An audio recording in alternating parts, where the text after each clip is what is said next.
चरण हनुमंता तुम्हा आलो राम दूता काय भक्तीच्या त्या वाटा माझ दाव्या सुभटा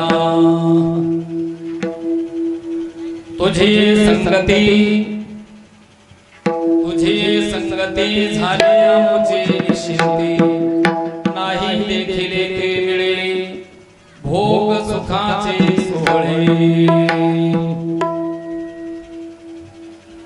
प्रस्तुत प्रसंग कीर्तनारूपी सेवे करता निवडलेले अभंग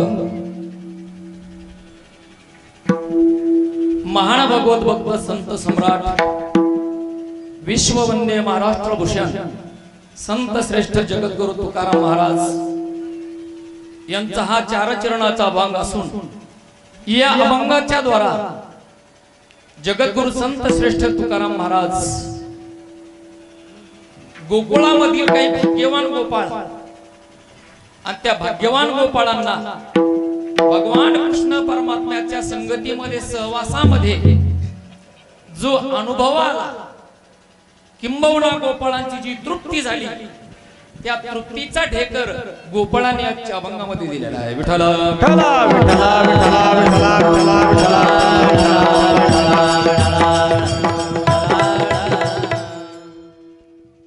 सेवेला आरंभ करण्यापूर्वी अल्पसा परिहार द्यायचा तो असा प्रातिवार्षिक स्वरूपाने संपन्न होणारा हा अखंड हरिनाम सप्ताह याही वर्षी भगवंताच्या कृपेने संतांच्या आशीर्वादाने सर्व ग्रामस्थांच्या महाराज मंडळाच्या सहकार्याने आरंभ झालेला आहे चालू असणाऱ्या या नामयज्ञाची ही सांगत्याची कीर्तन सेवा सर्व ग्रामस्थांच्या वतीने माझ्याकडे आलेली आहे गेले 7 दिवस भगवान परमात्म्याची आपण काया वाचा मनाने सश्रद्ध केलेली उपासना आणि त्या उपासनेचा मोबदला म्हणून आज भगवान कृष्ण परमात्मा आपल्याला काल्याच्या रूपाने प्रसाद देणार आहेत विठ्ठल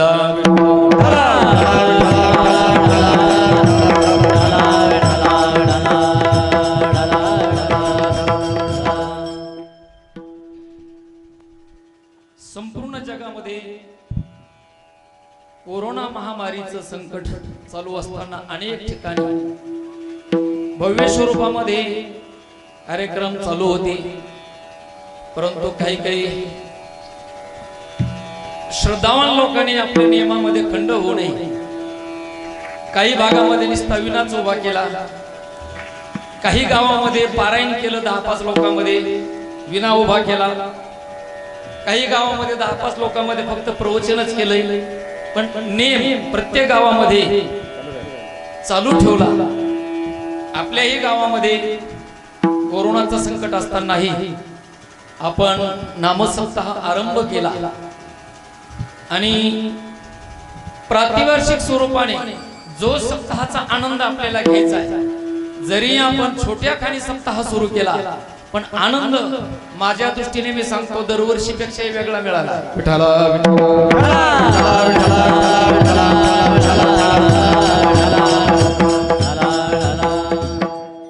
ज्या वेळेला आपला येईल त्या वेळेला आपण सुवर्ण महोत्सवामध्ये असणार आहे म्हणजे आपण जवळजवळ आपली वाटचाल सुवर्ण महोत्सवाकडे अशा प्रकारची आणलेली आहे शिवानंद महाराज म्हणतात सर्व टाळकऱ्याच्या वतीने तुम्हाला अंगठी करू अंगठी नका करू परमार्थाचं एखादं दान द्या विठ्ठल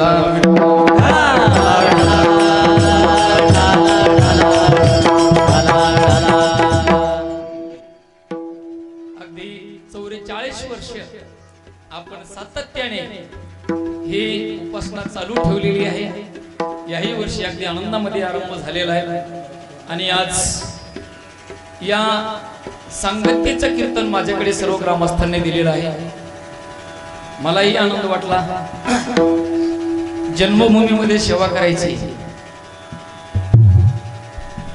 शास्त्रामध्ये असं वर्णन केलेलं आहे बघा जननी जन्मभूमीश्य स्वर्गादपि गरी येशे जननी आणि जन्मभूमी स्वर्गापेक्षाही श्रेष्ठ सांगितलेली आहे म्हणूनच पारमार्थिक कार्य ज्या वेळेला जन्मभूमीमध्ये आरंभ होतो त्या वेळेला मी अग्रगण्य असतो का तर जन्मभूमीची सेवा करायला मिळते हे आपलं भाग्य आहे. म्हणून आज जन्मभूमीमध्ये काल्याचं कीर्तन तुम्हा सर्वांना सांगायचे. कीर्तन मी सांगणार नाही, सेवा म्हणून साधू संतांचा निरोप तुमच्यापर्यंत पोहोचणार आहे. विठ्ठला विठ्ठला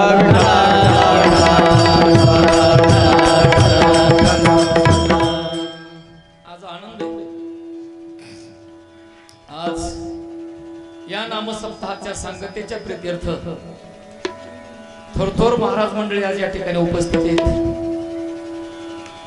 त्यामध्ये ज्यांचा आपण रात्री अत्यंत सुश्राव्य असं कीर्तन श्रवण केले. कारण रात्री कधी वेळ झाला कोणालाही पत्ता लागला नाही. कारण भगवान परमात्म्याने आमच्या शिवानंद महाराजाला देणगीच अशी दिलेली आहे, सर्व गुण संपन्न. भोकळे महाराज बोलले परवा, गायनामध्ये घातलं तरी अग्रगण्य, पखवाज वाजायला घातलं तरी पखवाजही, तबला वाजायला बसलो तरी तबला पण, भागवत सांगायला बसलं तर भागवत पण, रामायण सांगायला बसलो तर रामायण सुद्धा, प्रवचन म्हटलं तर प्रवचन, आणि कीर्तन म्हटल्यानंतर तर विचारूच नका. कीर्तन सर्वांनी ऐकलेलंच आहे. संपूर्ण महाराष्ट्र त्यांनी आपल्या आवाजाने आणि वक्तृत्व शैलीने दौडून काढलेलं आहे. विठ्ठला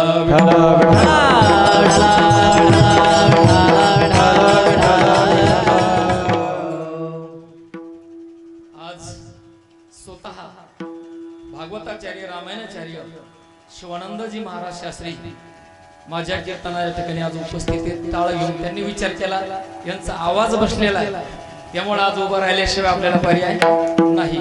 आणि कीर्तनकार किती मोठा असेल आणि त्याचा आवाज जर बसला तर अत्यंत वाईटातले वाईट गोष्टीवर तुम्हाला सांगून जाईल मी. दोन लोकांचा आवाज कधीच बसू नये बरं का. म्हणजे कीर्तनकार गायक त्यामध्ये एकच आहे. दोन लोकांचा आवाज कधीच बसू नये. कोणाकोणाचा पहिला कीर्तनकाराचा म्हणजे वक्त्याचा आवाज कधीच बसू नये. त्यांना सर्दी होणे, आवाज बसण्याचं कारण काय असतं? सर्दी, जागरण अशा प्रकारचं. सर्दी झाली की आवाज बसतोय, आवाज बसला की सगळंच बंद पडतंय. म्हणून सर्दी, आवाज हे अत्यंत कीर्तनकाराला घातक आहे बरं का. मी जाता सांगून जाईन तुम्हाला, दोन लोकांना आयुष्यात कधीच सर्दी होऊ नये. दोन लोकांना सर्दी होऊच नाही, कधीच होऊ नये. पहिली कीर्तनकाराला आणि दुसरी किचन रूम मधल्या बाईला. म्हणजे स्वयंपाक करणाऱ्या बाईला कधी सर्दी होऊ नाही. जर झाली तर मीठ टाकायची गरजच नाही.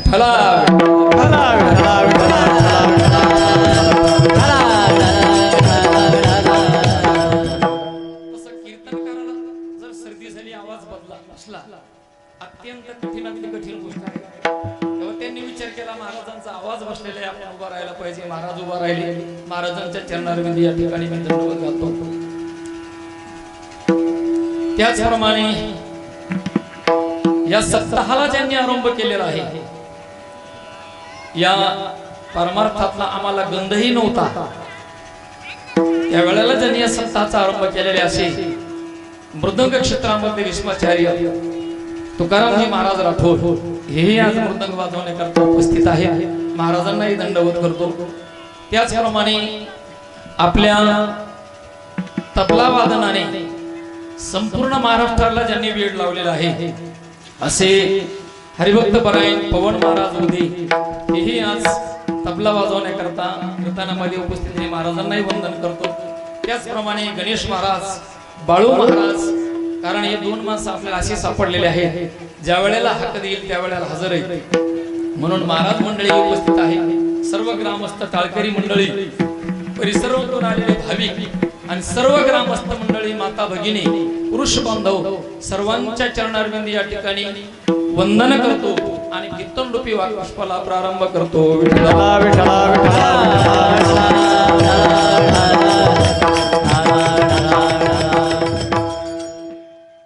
कारण आज माझा आवाज बसलेला आहे, त्यामुळं कीर्तन किती होईल, वेळ होईल सांगता येत नाही. जोपर्यंत चालेल तोपर्यंत चालवणार आहे. तरी पण बळच का होईना मी कीर्तन अगदी थोडक्यात आठवण घेणार आहे. 3.5-4 तासाच्या आत आपण आठवण घेऊ. असं नाही, आपल्या फावल्या वेळामध्येच अभंगाचं चिंतन करण्याचा प्रयत्न करू. आज काल्याचा प्रसंग आहे आणि काला म्हटलं की प्रसादाचं दान त्या ठिकाणी असतं. काल्यामध्ये काल्याच्या रूपाने भगवान परमात्मा आपल्याला प्रसाद देत असतो.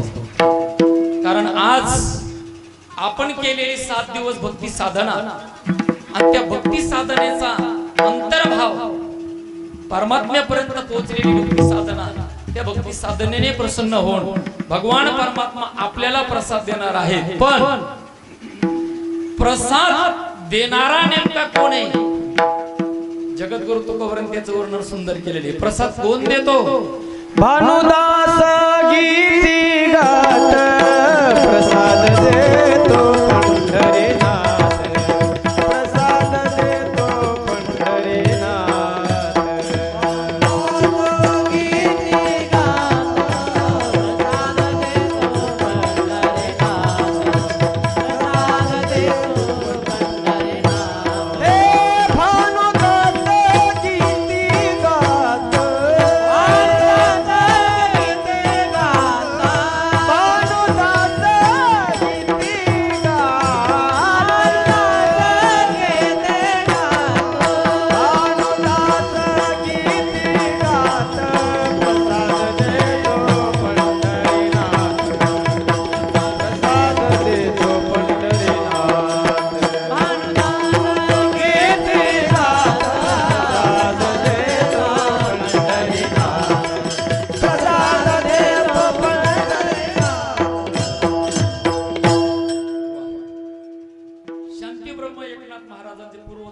प्रसाद देणारे कोण आहे? प्रसाद देतो पंढरीनाथ. पंढरीश परमात्मा भगवान श्रीकृष्ण परमात्मा काल्याच्या रूपाने आपल्याला प्रसाद देणार आहे. पण एक प्रसाद देण्याकरता भगवान परमात्मा तयार आहे, पण कोणालाही तो प्रसाद प्राप्त होत नाही. कारण प्रसाद प्राप्त करण्याकरता, प्रसाद पचवण्याकरता लायकी बनावी लागतात. जगद्गुरु तुकोबराय म्हणतात, बरेच लोक बोलताना आमचे महाराज मंडळी सुद्धा म्हणतात, काल्याचं कीर्तन म्हणजे प्रसादाचं कीर्तन, पगाराचं कीर्तन. आणि काही काही महाराज लोक असे बोलतात बघा, 7 दिवस या मंडपामध्ये येऊ अथवा न येऊ, पण काल्याच्या कीर्तनानं तो आला की त्याला पण पगार. कुठलीच सेवा केली नाही, त्याच्या बापाने प्रसाद ठेवला. तया फजित खोरा लाज नाही, तया फजित खोरा लाज नाही, तया फजित खोरा लाज नाही, तया फजित खोरा. करीत सेवा मागे न उशारा, तया फजित खोरा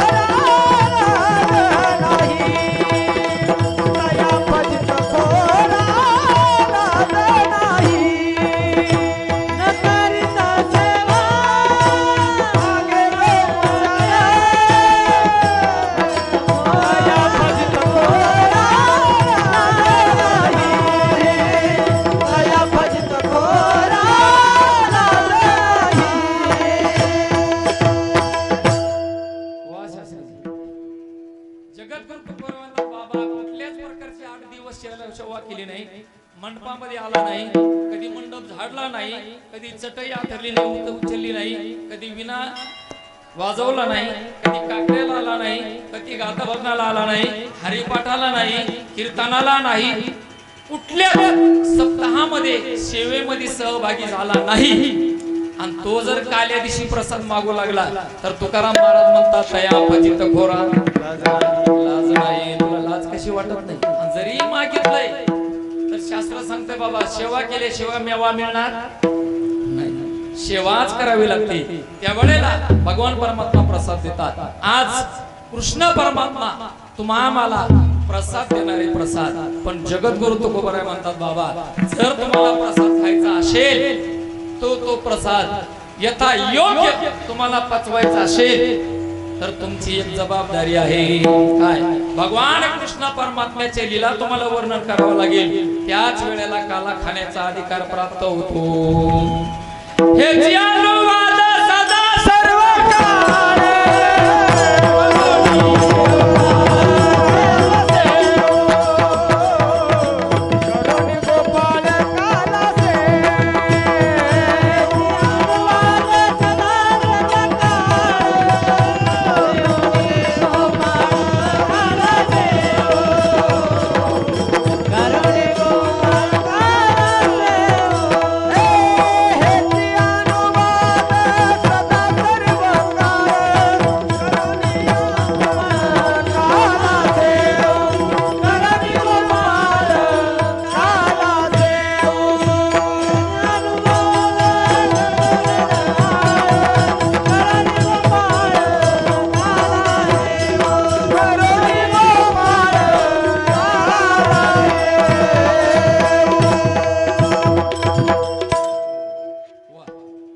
जगद्गुरु तुकोबाराय म्हणतात, पंढरपूरच्या वाळवंटामध्ये आम्हीही काला सेवन केला, पण कधी?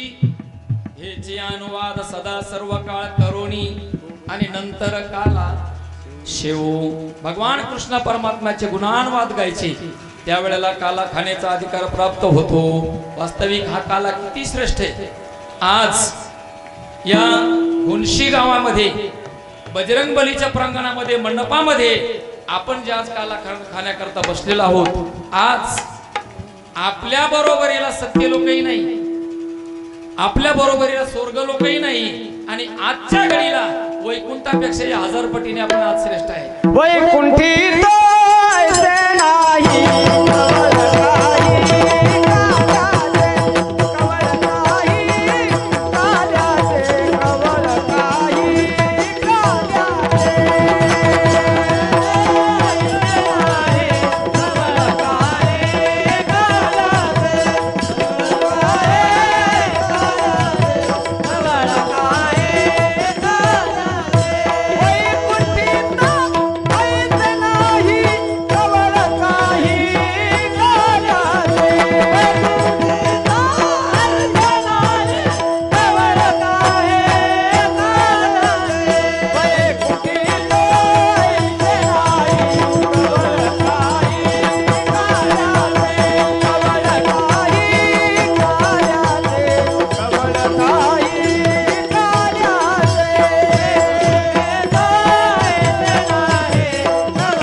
ऐशे नाही. आता जे चालू आहे ना, भजन कीर्तन आनंद, या ठिकाणी मृदंग तबला हे जे आनंद आहे ना, तुकाराम महाराज म्हणतात वैकुंठामध्ये असं नाही. वैकुंठात काय आहे? महाराज रात्री बोलून गेले, उगेची बैसावे मौने रूप. एक नाही, दोन नाही, नुसतं बसायचं. आनंद नुसतं बसण्यात काही आनंद आहे का? अजिबात नाही. मग आज मृत्यू लोकामध्ये भक्ती सुखाचा जो अनुभव आहे तो वैकुंठामध्ये अजिबात नाही. त्यातले त्यात साधू संतांनी वर्णन केलं, बाबा काला इतका महान आहे, काला एवढा दुर्लभ आहे की वैकुंठातल्या लोकांनी कितीही आशा केली त्यांना तो काला मिळत नाही. अत्यंत दुर्लभ, अति दुर्लभ म्हणजे काला आहे, काल्याचा प्रसाद आहे. मग हा काल्याचा प्रसाद कुठे मिळतो? जगद्गुरु तुकोबाराय म्हणतो तो वैकुंठात दुर्लभ आहे, पण संत संगतीमध्ये त्याचा लाभ होतो. विशेष हा लाभ संत संगे, विशेष हा लाभ संत संगे, विशेष हा लाभ संत संगे, विशेष हा लाभ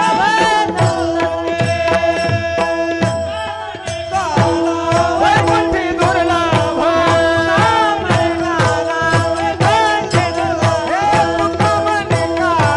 वैकुंठी दुर्लभ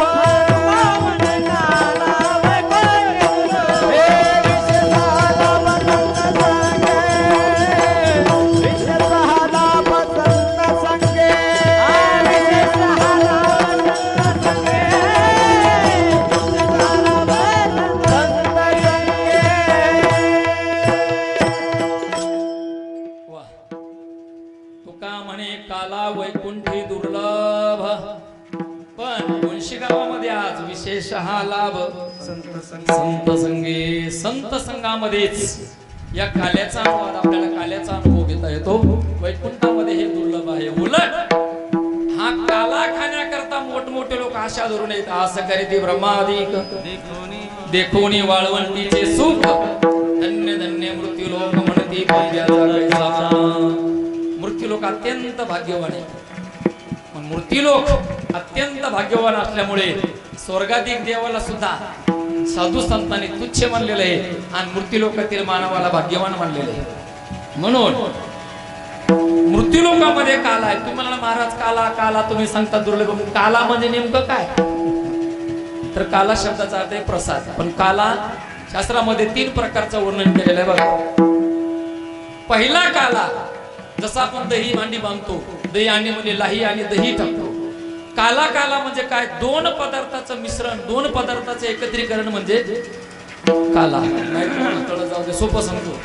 सकाळी तुम्ही जेवायला बसल्यानंतर ताटामध्ये दूध वाढून घेता. दूध वाढल्यानंतर 1, 1.5, 2 जशी कॅपॅसिटी तशी भाकरी घेता आणि त्या दुधामध्ये भाकरी कुस्करता आणि भाकरी चुरून चुरून दूध आणि भाकर दोन्हीचं एक जीव करता. त्याला काय म्हणतो आपण? दुधामध्ये भाकर चुरल्यानंतर काय म्हणतो त्याला? काहीच म्हणत नाही. काय म्हणतो त्याला? काहीच म्हणत नाही. कोणीतरी सांग. असं कालवणामध्ये म्हणा, दुधामध्ये आपण भाकर चुरतो आणि दोन्हीचं एकत्रीकरण करतो काला, त्यावेळेला त्याला काला म्हटलं जातं. काला का? आता तुम्हाला विचारतो, 2 पदार्थ होते, भाकर वेगळी होती आणि दूध वेगळं होतं, पण दोन्ही ज्या वेळेला एक केले आणि दोन्हीची ज्या वेळेला एकत्रीकरण केलं त्यावेळेला आता दोन्ही एक झाले. मला सांगा, दूध आणि भाकर काला एकत्रित केल्यानंतर आता असं करता येईल का? असं करता येईल का आता?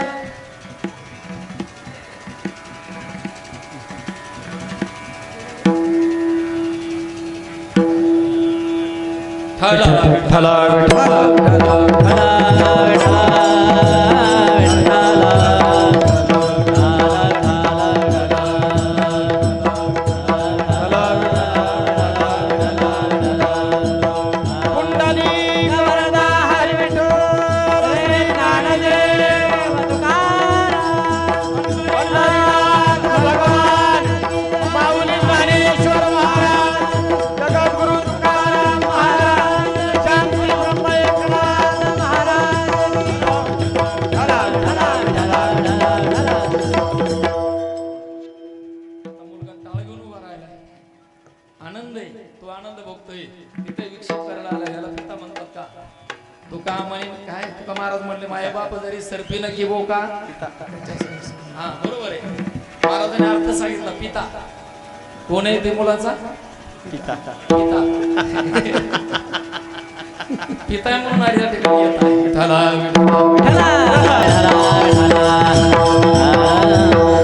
ठीक आहे, आता माझ्याकडे लक्ष द्या. मी काय सांगत तुम्हाला, 2 पदार्थाचं एकत्रीकरण म्हणजे काला. आता तुम्हाला विचारतो, वेगळे पदार्थ होते, दूध आणि भाकर वेगळी, पण दोन्ही ज्या वेळेला एक केले, आता असं करता येईल का हो? एखादा म्हटलं मी बुद्धिमान आहे, जरा वेगळा प्रयोग करून पाहतो का? दूध वेगळं करतो आणि दुधामध्ये चुरलेली भाकर वेगळी करतो, करता येईल? नाही. दोन्ही पदार्थ ज्या वेळेला एक होतात त्याला काला म्हणतात. दही आणि मध्ये दही आणि लाही एकत्रित केल्या जाते त्याला म्हणतात काला. दही आणि लाही दोन्ही एक करतात त्याला काला म्हणतात. म्हणजे पहिला काला जो आहे तो दही भाताचा खिचडी काला, दही भात. आणि दुसरा काला सांगितलेला आहे तो त्या ठिकाणी हरिनामाचा खिचडी काला. प्रेमे मोहिला सादरी. हरी, हरीचं नाम आणि नामधारक तिने एक होणं त्याला काला म्हणतात. आणि हे बसा खाली. तिसरा काला अत्यंत महत्वाचा आहे. साधू संतांना जो अपेक्षित काला आहे तो 3ऱ्या नंबरचा. 3 नंबरचा काला कोणता आहे तर जगद्गुरु तुकोबाराय म्हणतात, नाम घेणारा नामधारक, आणि ज्याचं नाम घ्यायचं तो देव. नाम घेता घेता दोन्ही एक होणे, अजिबात वेगळे न राहणे, त्याला म्हणतात काला. तुका म्हणे काला कोठे आभेद देखिला, कोठे आभेद देखिला, कोठे आभेद देखिला. म्हणे काला कोठे आभेद देखिला, कोठे आभेद देखिला, कोठे आभेद देखिला. ए तुका म्हणे काला कोठे आभेद देखिला, आभेद देखिला, कोठे आभेद देखिला. तुका म्हणे काला कोठे आभेद देखिला, आभेद देखिला, कोठे आभेद देखिला. प्रत्येकाच्या जीवनामध्ये हा काला अपेक्षित आहे. तुका म्हणे काला कोठे अभेद देखिला. जीव आणि देव एक होणे हा खऱ्या अर्थाने काला होणे, आणि तो काला करण्याकरता आपल्याला अट्टहास करायचा हा नाम सप्ताहाचा. म्हणजे अशा प्रकारे काला आज या ठिकाणी आपला संपन्न होतोय. पण काला पुढे वर्णन करण्यापेक्षा अगोदर सेवेकरता जी गवळण निवडलेली, अभंग निवडलेला आहे, त्या अभंगाचा तुम्हाला 15-20 मिनिटांमध्ये अर्थ सांगतो आणि नंतर आपण चरित्राकडे वळू. विठ्ठला विठ्ठला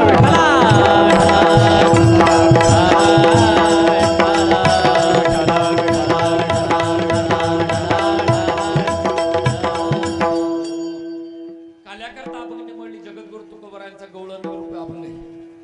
तुझी ये संगती झाली आमची निश्चिंती, नाही देखिले ते मिळे भोग सुखाचे सोहळे. जगद्गुरु तुकाराम महाराजांनी आजच्या अभंगामध्ये गोकुळातील भाग्यवान गोपाळांना भगवान कृष्ण परमात्म्याचा सहवास लाभला, आणि भगवान परमात्म्याच्या सहवासामध्ये गोपाळांना जो भक्ती सुखाचा आनंद मिळाला, गोपाळांना जो अनुभव आला, गोपाळांची जी तृप्ती झाली, जगद्गुरु तुकाराम महाराज म्हणतात गोपाळाने भगवंताच्या संगतीमध्ये गेल्यानंतर आपला अनुभव या गोळीमध्ये व्यक्त केलेला आहे. तुझी ये संगती झाली आमची निश्चिंती. देवाला गोपाळ सांगतात, हे देवा, आज तुझ्या संगतीमध्ये आल्यामुळे आमच्या जीवनामध्ये निश्चिंतता प्राप्त झाली. पण संगती कोणाची सांगितली? उलव सुरुवातीला तुझी ये संगती, तुझ्या संगतीत आल्यामुळे आमची तृप्ती झाली, आमचं जीवन निश्चिंत झालं. आता इथे देवाच्या संगतीचा उल्लेख तुकाराम महाराज या ठिकाणी करतात. संगत सांगत असताना आपण कीर्तनामध्ये मागे 2 दिवस ऐकले थोडं. संगतीमध्ये एकंदरीत 3 प्रकार आहेत. 3 प्रकारची संगती या मानव जीवनामध्ये आपल्याला अनुभवाला येत असते. पहिली आहे ती सुसंगती, दुसरी आहे ती कुसंगती, आणि तिसरी आहे ती विसंगती. विठ्ठला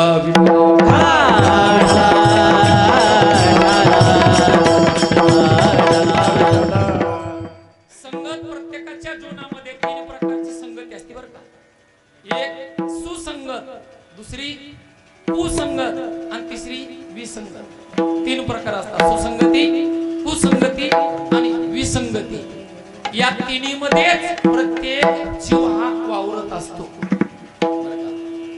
आता इथे सांगताना तुम्हाला अगोदर सुसंगत सांगितली, नंतर कुसंगत, नंतर विसंगत. पण अभंगाचा क्रम लावत असताना अगोदर आपण कुसंगतीचा विचार करू, नंतर विसंगतीचा विचार करू आणि नंतर सुसंगतीचा विचार करू. जीवनामध्ये प्रत्येकाच्या संगत अत्यंत महत्वाची, किंबहुना प्रत्येक जीव हा संगप्रिय आहे. संगतीशिवाय मनुष्य जीवन जगू शकत नाही. संगप्रिय जीवन आहे प्रत्येकाचं. प्रत्येक जण संगतीमध्ये कोणाच्या नाही कोणाच्या राहत असतो बरं का. प्रत्येक, कारण असंग कुणीही या जगामध्ये राहत नाही. असंग एकच असतो, फक्त निर्विकारी साधू, त्याला काहीच घेणं नसतं. आणि तो आपल्याला सांगतो, बाबा तुम्ही सुद्धा कोणाचाही संग करू नका, निराळे राहा. मन प्रत्येक जीव हा संगप्रिय आहे. संगतीशिवाय अशा प्रकारचा जगू शकत नाही. पण संगत करत असताना नेमकी कोणाची करायची याच्याकरता शास्त्र आहे. याच्याकरता शास्त्र सांगणारे साधू संत आहेत. आपल्याला कळत नाही कोणाच्या संगतीमध्ये राहावं. मग साधू संत सांगितलेले की तुम्ही संगतीमध्ये राहत असताना अगोदर विचार करा आपण कोणाच्या संगतीत राहतो आणि याचा परिणाम काय होईल याचा विचार जीवाने प्रत्येकाने आधी केला पाहिजे. विठ्ठल विठ्ठल विठ्ठल